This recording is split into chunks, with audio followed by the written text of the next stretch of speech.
आप डाउनलोड करके आप आसानी से कर सकते हो।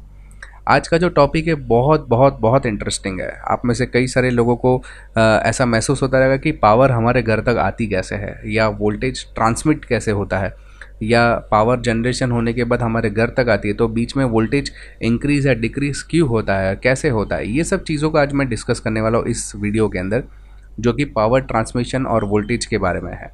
तो सबसे पहले शुरुआत करते पावर ट्रांसमिशन की। तो यहाँ पे मान लो कि आपका घर है और ये आपका जो पावर प्लांट है। पावर प्लांट का मतलब होता है कि जहाँ पे बिजली बनाई जाती है। मान लो यहाँ पे बिजली बना दी, फिर उसको इस लाइन के ज़रिए यहाँ पे सबसे पहले स्टेप अप ट्रांसफर, एक सब स्टेशन रहता है जो कि बिजली बनाई हुई है उसको बहुत बड़े फॉर्मेट में पैदा करके हाई ट्रांसमिशन लाइन के ज़रिए लाखों किलोमीटर दूर, समझो आप रहते हो तो वहाँ तक पहुँचाई जाती है।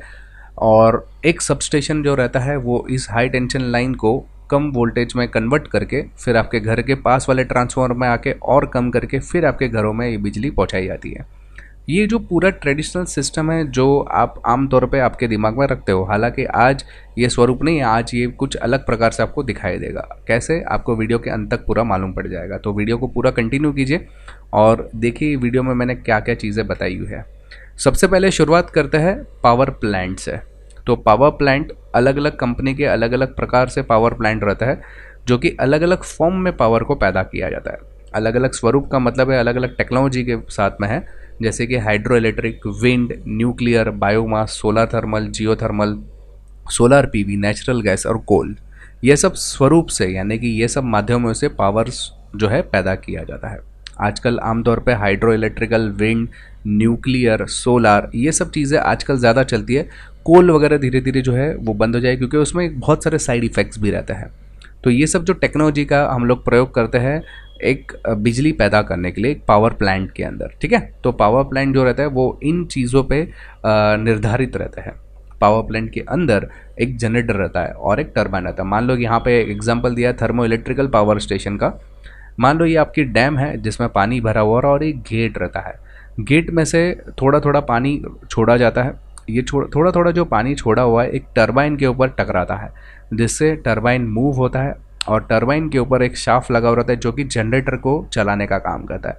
और ये जनरेटर के ज़रिए बिजली पैदा होती है जो आपके घर तक पहुंचाई जाती है। तो ये है जनरेटर।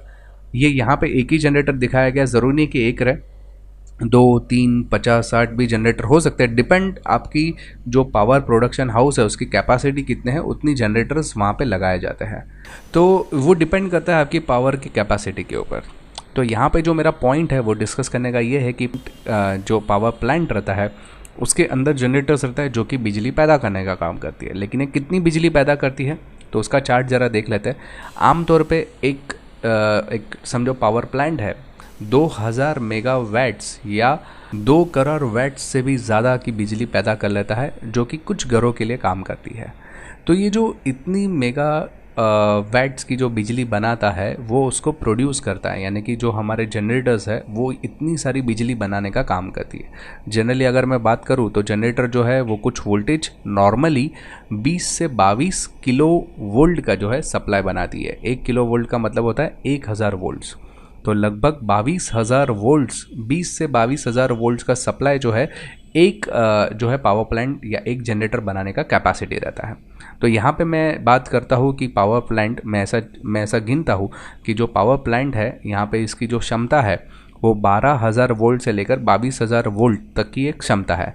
तो ये जो वोल्टेज है वो इस लाइन के ज़रिए स्टेप अप ट्रांसफार्मर के ऊपर दिया जाता है। तो ये स्टेप अप ट्रांसफार्मर क्या है, तो यहाँ पे होता क्या है कि यहाँ पे देखो, मैंने आपको एग्जांपल के तौर पे यहाँ पे स्टेप अप ट्रांसफार्मर बताया। ये हमारा पावर स्टेशन है और ये हमारा ट्रांसमिशन लॉन्ग डिस्टेंस के लिए जो टावर्स लगाए जाते हैं वो है।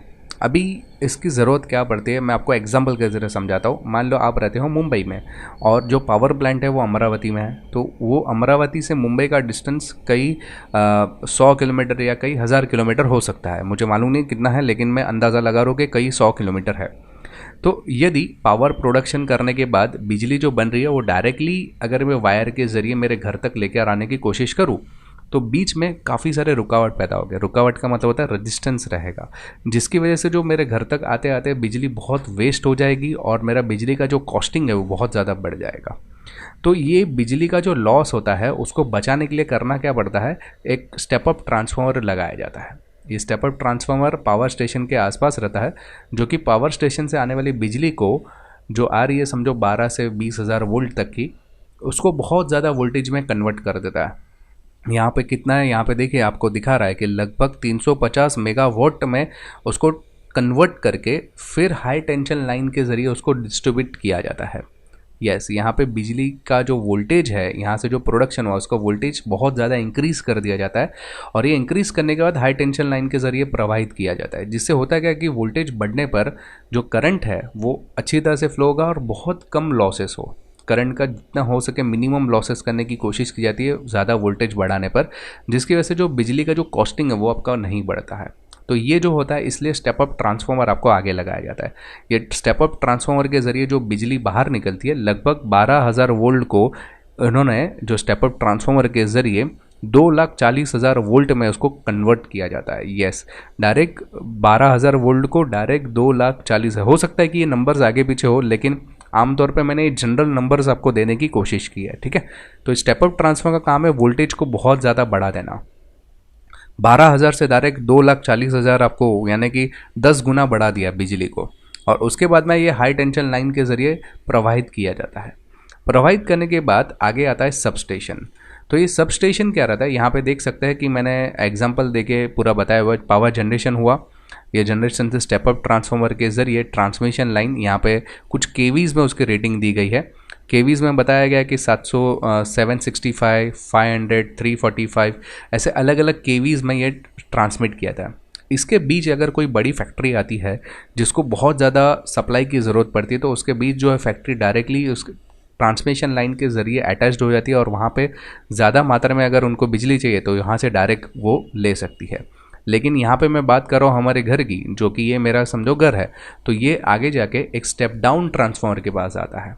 ये स्टेप डाउन ट्रांसफार्मर करता क्या है कि यहाँ पे जो आने वाली बिजली है, मान लो कि 138 केवी की जो बिजली है, तो उसको बहुत ज़्यादा कम करके हमारे घरों तक लेके आने का जो काम करती है। जनरली 440 वोल्ट या 230 वोल्ट, 400 के आसपास वोल्टेज कन्वर्ट कर देती है। और ये स्टेप डाउन ट्रांसफार्मर क्या कहता है, ये 400 वोल्ट जो आया हुआ है वो हमारे घर तक आएगा। यहाँ पे और एक ट्रांसफार्मर रहता है जो कि उसको 240 वोल्ट में कन्वर्ट करके हमारे घरों में लेकर आएगा।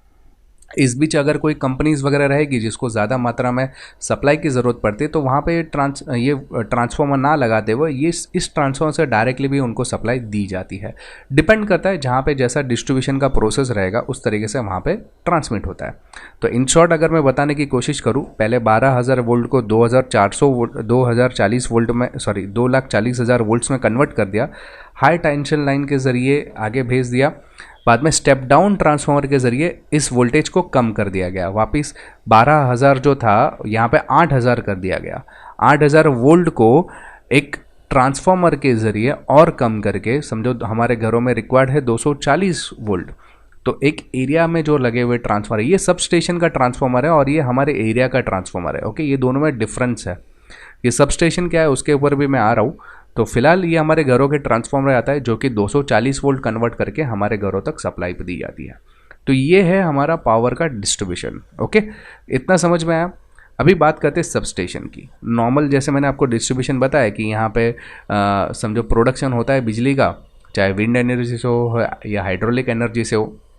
पावर जनरेशन क्या करेगा, एक हाई वोल्टेज ट्रांसमिशन के ज़रिए वोल्टेज को बढ़ा के ट्रांसमिशन टावर के ज़रिए सब स्टेशन पे लेकर आएगा। सब स्टेशन क्या करेगा, जो हाई वोल्टेज आया उसको कम करेगा, फिर डिस्ट्रीब्यूशन लाइन के ज़रिए और यहाँ पे एक ट्रांसफार्मर के ज़रिए 230 वोल्ट में कन्वर्ट करके हमारे घर तक लाएगा सप्लाई। ये एक ट्रेडिशनल चीज़ है जो आपके दिमाग में सेट है। लेकिन यहाँ पे मैं बात करूँगा अभी सब स्टेशन की। सब स्टेशन का मतलब कैसा होता है कि मान लो कि ये हमारे समझो मैं रहता हूँ बॉम्बे में, तो बॉम्बे में कल्याण में रहता हूँ तो कल्याण का एक सब स्टेशन अलग से रहेगा। डोंबिवली रहेगा तो डोंबिवली का एक सब स्टेशन अलग रहेगा। टिटवाला या आजू बाजू के कुछ गांव है, कुछ गांव मिला के एक सब स्टेशन अलग से रहेगा। वैसे कई सारे अलग अलग सब स्टेशंस बनाए जाते हैं। ये सब स्टेशन क्यों बनाते हैं, क्योंकि आजकल जो हम लोग यूज़ कर रहे हैं वो स्मार्ट सब स्टेशंस की बात कर रहे हैं या स्मार्ट ग्रिड की बात कर रहे हैं। होता यूँ है कि पावर प्लांट जो रहता है वो अलग अलग जगह पे स्थगित हुए रहता है या अलग अलग जगह पे बनाए हुए रहता है। तो पावर प्लांट ज़रूरी नहीं कि हर जगह पे सेम पावर प्लांट ही रहे। कुछ जगह पे बिजली जो रहती है वो बहुत ज़्यादा प्रोड्यूस होती है और कुछ जगह पे कम बिजली पैदा प्रोड्यूस होती है।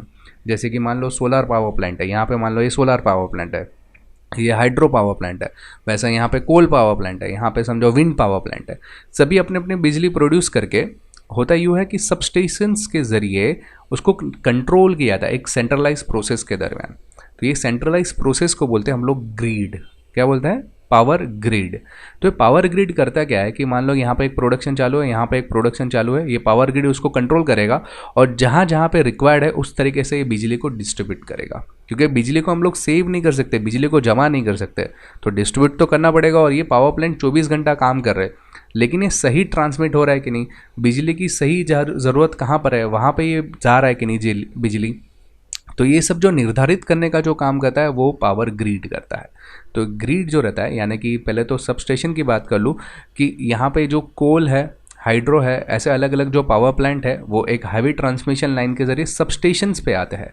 हर एरिया में अलग अलग सब स्टेशन रहता है, हर शहर में अलग अलग सबस्टेशंस रहते हैं। ये सब स्टेशन के ज़रिए हमारे एरिया वाइज उसको डिस्ट्रीब्यूट करके हमारे घरों में, इंडस्ट्रीज़ में वो पावर सप्लाई पहुँचाया जाता है। लेकिन अभी यहाँ पे बात हो रही कि सब स्टेशन को कंट्रोल कैसे किया है, क्योंकि काफ़ी सारे सब स्टेशन है जहाँ मान लो कि अभी शहर में हूँ तो अभी सुबह के टाइम पे या रात के टाइम पे ज़्यादा बिजली की ज़रूरत पड़ती है, गाँव में सुबह के टाइम पे कम बिजली की ज़रूरत पड़ती है और रात के टाइम पे बिल्कुल बिजली की ज़रूरत नहीं पड़ती, ऐसा भी कभी कभी होता है। तो ये सब मैनेज करने का काम, यह इंडस्ट्रियल एरिया है तो उसको सुबह के टाइम पे बहुत ज़्यादा बिजली लगती है, रात को इसको बिजली नहीं लगती है। तो ये सब जो मैनेज करने का काम मैन्युअली तो पॉसिबल नहीं है। इस वजह से अभी जो हो रहा है वो स्मार्ट ग्रिड सिस्टम हो रहा है। स्मार्ट ग्रिड सिस्टम होता यूँ है कि अलग अलग फॉर्म से भले पावर बनाई जाए, अलग अलग कंपनियां पावर बनाएगी अपने अपने हिसाब से, और ये सब पावर जो है कंट्रोल करेगी एक सेंट्रलाइज प्रोसेस के अंदर। ये सेंट्रलाइज प्रोसेस को बोला जाता है ग्रिड, पावर ग्रिड, जो कि स्मार्ट ग्रिड के स्वरूप में आता है। ये पूरा जो है कंप्यूटराइज कंट्रोल रहता है, यानी आईटी बेस्ड कंट्रोल रहता है। ये निर्धारित करेगी कि अभी बिजली की ज़रूरत कहाँ पे है, स्मार्ट सिटी में अभी ज़रूरत है कि गाँव में ज़रूरत है। जैसे जैसे बिजली की मांग रहेगी उसके अनुसार मान लो यहाँ से जो आ रही है वो भी इधर आएगी बिजली, यहाँ से आने वाली भी बिजली इधर आएगी, यहाँ से आने वाली बिजली, और ये फिर निर्धारित करेगी कौन से सब स्टेशंस में बिजली को कितनी ज़रूरत है। उसके अनुसार ये पूरा डेटा, यानी कि रियल टाइम मॉनिटरिंग होता है। रियल टाइम मॉनिटरिंग का मतलब है जहाँ पे जितना रिक्वायरमेंट है अभी वो हिसाब से डिस्ट्रीब्यूशन होगा। भले अलग अलग फॉर्म से बिजली आएगी, बिजली आने के बाद उसको डिस्ट्रीब्यूशन करने का जो सेंट्रलाइज प्रोसेस रहेगा उसको बोलते हैं ग्रिड। तो दोस्तों ये जो नया जो टेक्नोलॉजी है स्मार्ट ग्रिड, जो आजकल हम लोग ज़्यादातर देशों में अभी उपलब्ध हो रहा है, बेसिकली एक कंप्यूटर के ज़रिए पूरी चीज़ें नियंत्रित की जाती है। तो दोस्तों ये था छोटा सा टॉपिक पावर सिस्टम्स के ऊपर, पावर ट्रांसमिशन के वोल्टेज के ऊपर और स्मार्ट ग्रिड के ऊपर। आई होप कि ये वीडियो आपको समझ में आ रहेगा। अधिक जानकारी के लिए आप मुझे कॉल कर सकते हो ऑनलाइन कोर्सेज के लिए, या मुझे ईमेल भेज सकते हो niketshah.pluspoint@gmail.com पे ऊपर। तो दोस्तों इस वीडियो में इतना